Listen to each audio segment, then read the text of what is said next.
as the Trump administration spends billions in taxpayer dollars to buy up ownership stakes in private companies like Intel, for instance, the president is also making sure that he personally profits from this.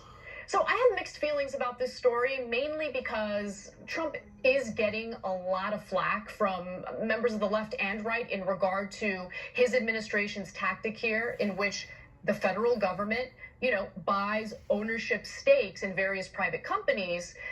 I like that. I don't think he deserves flack for that, because I think it makes a lot more sense to stop forcing Americans to provide their taxpayer dollars for grants for these corporations, which they never benefit from, of course. We never benefit when our government just hands over money to various corporations or subsidies to various corporations. How about if we're giving you money, we should own some of the stakes here, right? And so I like that Trump is doing this, but what I always wondered about was, what's in it for him? What is in it for him? Because everything else Trump has done as president, both in his first term and second term, has made clear to me that he doesn't do anything unless he himself is going to personally benefit from it. And now we have our answer thanks to this pretty incredible expose written by the New York Times. So let's get to the nitty gritty. So this revelation was reported in a new piece in the New York Times, which highlights the Trump administration's somewhat unusual snapping up of ownership shares in private companies. So more than $10 billion in taxpayer funds have already been spent buying stakes in firms the government has deemed important to national security. I think semiconductor chips is a perfect example of that. So the government's growing portfolio of corporate ownership involves minority stakes or the option to take them in the future in at least 9 companies involved in steel, minerals, nuclear energy, and semiconductors. So to me, that makes sense. And that, in my opinion, goes along with the narrative that the president is trying to sell to us, that these are items that are important to America and our national security, and they should be manufactured here in the United States. So Intel was really struggling. And when the government under Trump came in and essentially started buying shares of Intel, yes, he helped to save Intel, but I thought that was an important thing to do, because we do want to manufacture semiconductor chips here rather than abroad, right? So as the Times explains, some officials are hopeful the equity stakes will generate a windfall for taxpayers, but the likelihood of that is unclear.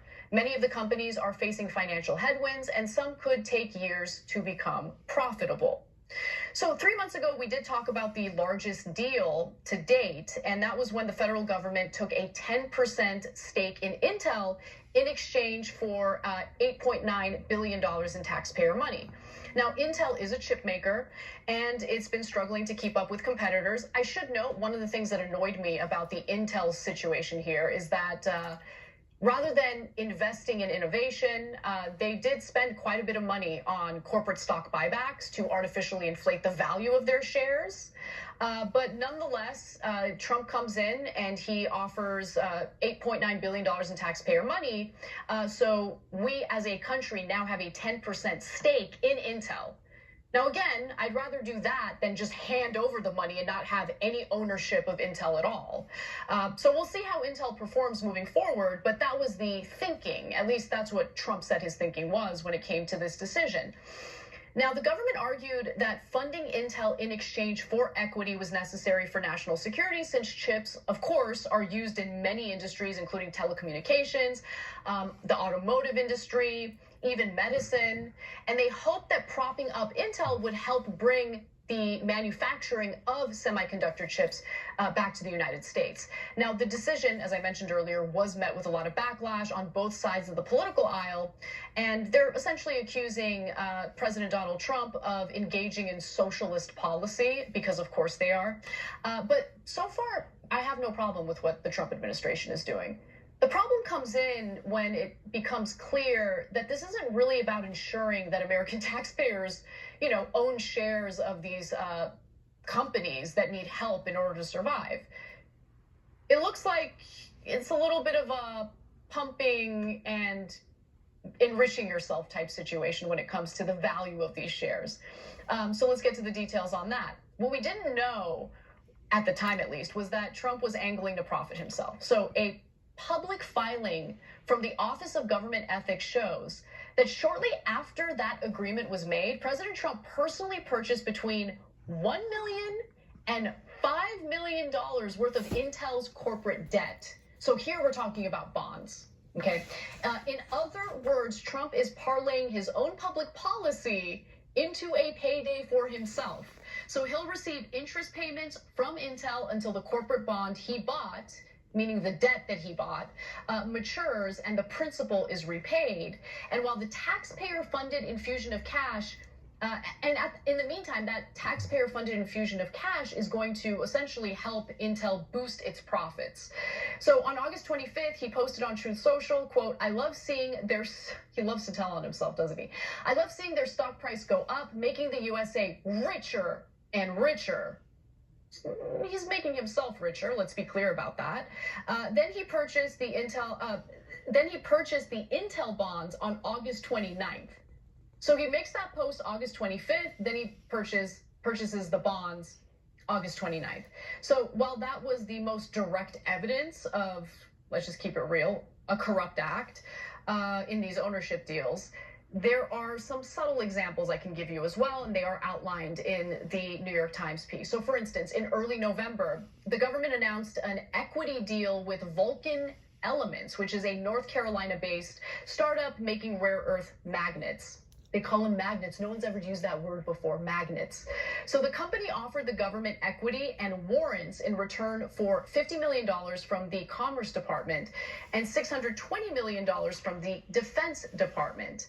The company has received investment from several venture funds, including 1789 Capital, where the president's son, Donald Trump Jr., is a partner. Seems like a little bit of a conflict of interest, no? Maybe a little bit. But anyway, Trump is profiting off companies that are receiving government contracts. That's basically what the heart of this story is. So according to new financial disclosures, Trump bought up to $6 million worth of corporate bonds in Boeing. And according to the documents, Trump bought between $1 million and $5 million worth of Boeing bonds on August 28th. On September 19th, he bought more Boeing bonds worth between $500,000 and $1 million. And while he's been investing in Boeing, the Defense Department has been doling out multi-billion-dollar contracts to them. In March, Trump announced that Boeing would receive a $20 billion development contract for the F-47 fighter jets. I mean, because poor Boeing. Well, I mean, what else would Boeing be able to do without the help of government cheese, right? Without the help of these investors. And look, private investors, retail investors, you want to invest in Boeing, there's no law against that. But what I'm having issue with here is that it seems as though Trump is using taxpayer money to help increase the value of the shares for these corporations that he is also investing in simultaneously. You get what I'm saying? It's a scheme to enrich himself and to increase his own return on investment. And Trump isn't stopping at Intel and Boeing, of course. So he's bought bonds for Meta, Home Depot, CVS Health, JP Morgan, Goldman Sachs, Morgan Stanley, United Health Group. In the meantime, unemployment is increasing pretty rapidly. There's some new reporting out about tens of thousands of people losing their jobs every month at the same time, cutting interest rates in response to growing unemployment is supposed to help, but it's not helping, meaning that we're entering, stagflation, which is pretty disastrous for our economy. So a lot of Americans are feeling the pain in their pocketbooks, especially as the holidays are happening already. I mean, the Thanksgiving is tomorrow. So my heart breaks for what's happening in the country. And in the meantime, these deals are kind of being sold to the American people as a big win for US taxpayers.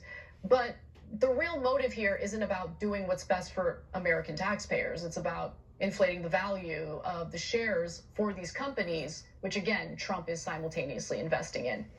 All firms, by the way, all the firms that I listed earlier do stand to gain from government handouts and deregulation.